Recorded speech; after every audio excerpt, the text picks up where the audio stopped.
अस्सलाम वालेकुम, मेरा नाम ज़ुनैरा अज़ीज़ है और मैं क्लिनिकल साइकोलॉजिस्ट हूँ, यानी माहिर नफ्सियात। प्रैक्टिस के दौरान मुझे एक सवाल बहुत सुनने को मिला है कि ओवर थिंकिंग बहुत होती है, दिमाग के अंदर, जहन के अंदर ख़यालात का, सोचों का एक गुच्छा बना होता है, खिचड़ी बनी होती है। तो इन सवालात को देखते हुए आज की हम वीडियो अपनी इसी टॉपिक पे बनाएंगे। सबसे पहले हमें ये जानना ज़रूरी है कि बेसिकली ओवर थिंकिंग होती क्या है। ओवर थिंकिंग जैसा कि नाम से ज़ाहिर है कि ख़यालात का और सोचों का एक मजमुआ होता है जो कि हमारे दिमाग में हर वक़्त चलता रहता है। चीज़ों के बारे में बार बार सोचना, एक्सेसिव थॉट्स।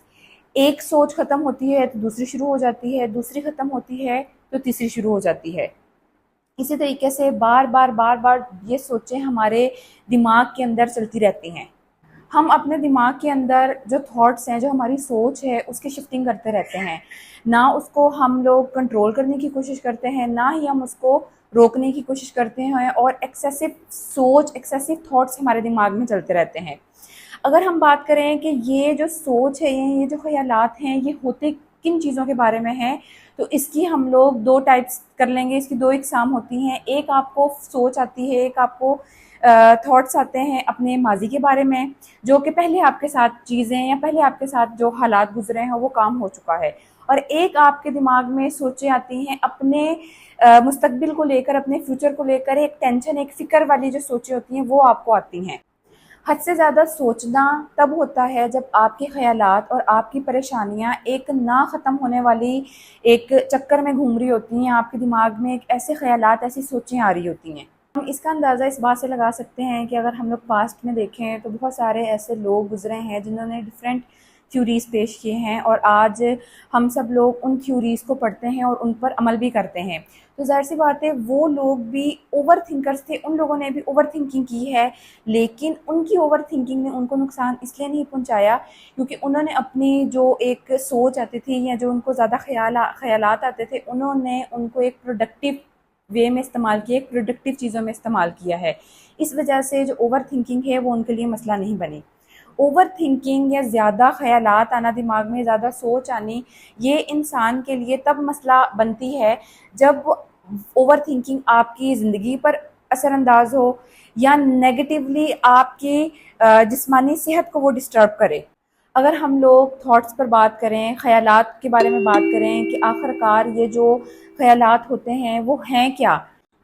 अब देखें, ओवर थिंकिंग जो इंसान करते हैं उनके उनके दिमाग के अंदर जो ख़यालात आते हैं, कुछ ऐसे ख़यालात होते हैं जो कि मददगार साबित होते हैं और कुछ ऐसे ख़यालात होते हैं जो कि गैर मददगार साबित होते हैं।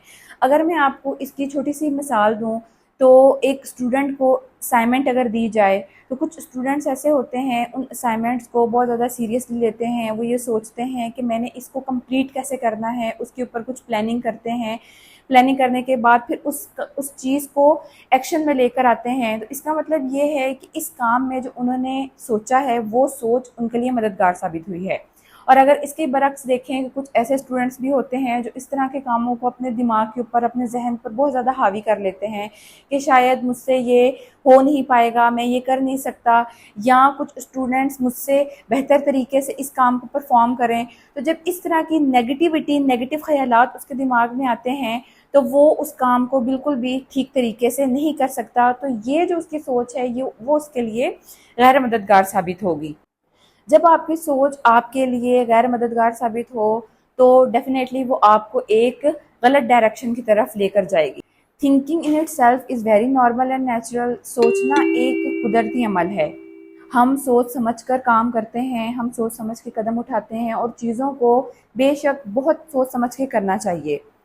ये हम किसी किसी काम में ज़्यादा सोचते भी हैं। देखिए, ज़्यादा सोचना गलत नहीं है, और वो ज़्यादा सोचना तब तक गलत नहीं है जब तक वो सोच आपकी ज़िंदगी को डिस्टर्ब नहीं कर रही, आपकी फ़िज़िकल हेल्थ, आपकी मेंटल हेल्थ को डिस्टर्ब नहीं कर रही। There are difference between right thinking and wrong thinking, healthy thinking and unhealthy thinking. अब हम ये देखेंगे कि जो एक सही सोच है, राइट थिंकिंग है, वो क्या होती है और रॉन्ग थिंकिंग क्या होती है। अगर मैं आप लोगों को रॉन्ग थिंकिंग डिफ़ाइन करूं तो ये वो थिंकिंग होती है जो कि लोगों ने अपने बिलीव्स के ऊपर बनाई होती है।